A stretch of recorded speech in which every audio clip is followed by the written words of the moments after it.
Olá, graça e paz. Gostaria de refletir com você sobre o tema O Caminho para Viver Bem. Hoje pensando sobre guardar a palavra de Deus no coração. Livro de Salmos, capítulo 119, verso 11, o salmista diz: guardo no coração as tuas palavras para não pecar contra ti. Nosso coração é um órgão tão pequeno, mas com a capacidade de guardar tantas coisas, né? Nós absorvemos tantas coisas no decorrer da nossa vida. E tem um ditado que diz, né, que o coração do ser humano é igual ao coração de uma mãe, que consegue guardar tantas coisas e absorver tantas coisas, né? Sempre cabe mais alguma coisa. Mas eu gostaria de levar você a pensar nesse dia que nós precisamos filtrar aquilo que desce aos nossos corações para que nós possamos viver bem a vida que Deus tem para nós. O coração é a parte do interior onde estão os nossos valores, que são as fontes dos nossos pensamentos, onde estão os sentimentos e onde se produz palavras e ações. A Bíblia faz menção aí de vários textos, né, falando sobre a importância de nós guardarmos o nosso coração, mas eu gostaria de fazer menção de um texto que eu creio que é de suma importância para nós. Colossenses 3, verso 16, diz o seguinte: habite ricamente em vós a palavra de Cristo, instruí-vos e aconselhai-vos mutuamente em toda sabedoria, louvando a Deus com salmos, hinos e cânticos espirituais, com gratidão em vosso coração. E aqui eu quero fazer uma pergunta para que eu e você venhamos refletir. Por que devemos guardar a palavra de Deus em nossos corações? Primeira opção que eu gostaria aqui de mencionar é que porque nós devemos guardar a palavra de Deus em nosso coração, é para nós não pecarmos contra o Senhor.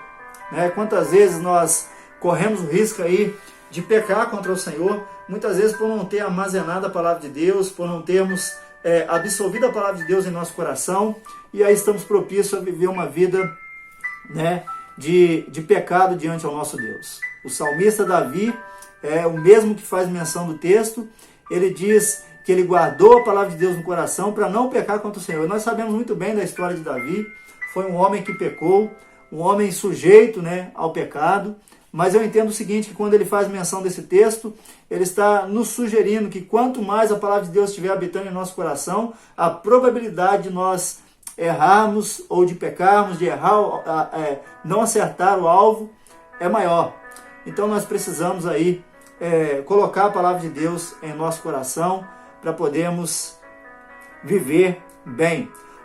O salmista tinha esse desejo, né, de guardar a palavra de Deus no coração para não pecar contra o Senhor. Quando não temos a palavra de Deus armazenada em nossos corações, ficamos mais vulneráveis ao pecado, às armadilhas de Satanás, aquilo que o mundo tem para nos oferecer. Por isso precisamos preencher o nosso coração com a palavra de Deus. A palavra de Deus é uma das formas de blindar o nosso coração contra as bandejas que Satanás tem oferecido ao ser humano. Blinde o seu coração, preencha o teu coração com a palavra de Deus e tenha certeza que você vai ter aí, né, o seu coração blindado com a palavra, e a probabilidade de você talvez errar naquilo que Deus espera de você vai ser muito maior. E a tendência de você viver bem vai ser muito maior do que nós imaginamos. Segunda opção, porque nós devemos guardar a palavra de Deus no nosso coração, para não perdermos a nossa esperança, né? Existe aí um ditado popular que diz que a esperança é a última que morre. Mas a esperança que nós temos em Cristo, ela nunca morre. A esperança que nós temos em Jesus, ela é viva. A esperança que eu e você precisamos ter tem que ser uma esperança que é viva, que nunca acaba, que nunca morre. Mesmo que ao nosso redor a circunstância tenta provar o contrário, mas a nossa esperança precisa estar viva. A esperança daqueles que guardam a palavra de Deus no coração não morre nunca. Está sempre viva, pois a palavra de Deus é viva. Ela é viva e ela pode nos levar em lugares que nós nunca imaginamos que talvez iríamos chegar. Hebreus capítulo 10, verso 23, diz o seguinte: guardemos firmes a confissão da esperança, sem vacilar, pois quem fez a promessa é fiel. Precisamos acreditar naquilo que a Bíblia diz, porque quem fez a promessa é fiel. Ele assinou, né? Ele deu a resposta que todos esperavam, né? Quando o mundo estava perdido, ele enviou o seu Filho para poder salvar um mundo caído e destruído, para nos dar uma nova vida. Romanos capítulo 4, verso 16, diz que Abraão, esperando contra a esperança, creu para vir a ser pai de muitas nações, segundo lhe fora dito, assim será a tua descendência. Abraão creu contra a esperança, né? Quando a esperança talvez do mundo, né? Quando talvez ele olhou para a circunstância e ele não conseguia ver mais, ele creu contra a esperança. Ele estava com a sua esperança firmada num Deus que é vivo e que está acima de todas as coisas. Romanos 8, 24 e 25 diz, porque na esperança fomos salvos. Ora, a esperança que se vê não é esperança, pois o que alguém vê, como espera? Mas se esperamos o que não vemos, com paciência o aguardamos. É importante você olhar para a palavra de Deus e você ter essa esperança, né? Uma esperança que está viva. Por que devemos guardar a palavra de Deus no nosso coração? Essa é a minha terceira opção.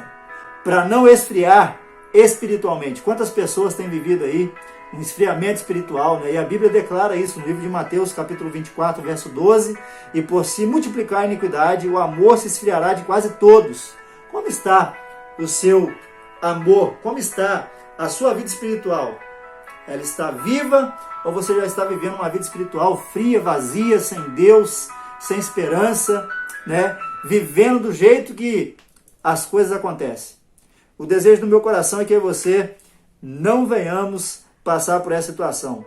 Guardando a palavra de Deus, nós não iremos correr o risco de viver esse esfriamento espiritual. As decepções do dia a dia, né, podem nos levar a ter um esfriamento espiritual. Deixar de olhar para Jesus e olhar para o homem pode nos levar também ao esfriamento espiritual, né? Às vezes nós queremos focar nas coisas humanas, né, naquilo que está mais próximo aqui, e esquecemos de focar no autor e consumador de todas as coisas. Seguir Jesus de longe, né, pode nos levar também ao esfriamento espiritual. Quantas vezes nós nos distanciamos do Senhor, né? Queremos seguir Jesus de longe e aí acabamos sofrendo aí esse esfriamento espiritual. Quanto mais próximo eu e você pudermos estar do Senhor, mais aquecido espiritualmente nós estaremos. Seguir Jesus pelas bênçãos e não pelo amor a Ele pode também nos levar ao esfriamento espiritual, né? Quantas pessoas nós vemos, né, seguindo ao Senhor Jesus somente por causa das bênçãos e não por causa dele mesmo, por causa daquilo que ele é, por causa daquilo que o Senhor Jesus é para as nossas vidas. E essa deve ser a nossa intenção, segui-lo porque nós o amamos e por causa daquilo que ele é, né, para nós, a nossa salvação, o nosso Criador, aquele que nos amou primeiro. E esse deve ser o nosso desejo. E as bênçãos vão ser consequências de nós seguirmos de fato o nosso Criador. Deixar de obedecer o que conhecemos da palavra de Deus também pode nos levar ao esfriamento espiritual. Talvez você já tenha um conhecimento da palavra de Deus e por algum motivo ou outro você se distanciou também da palavra de Deus, né? Deixou de obedecer aquilo que Deus já ministrou ao seu coração. Isso talvez causou um esfriamento espiritual na sua vida. E o desejo do meu coração é que nós venhamos estar aí guardando em nosso coração a palavra de Deus, para que eu e você não venhamos pecar contra o nosso Senhor, para não perdermos a nossa esperança em Cristo e para não nos esfriarmos espiritualmente.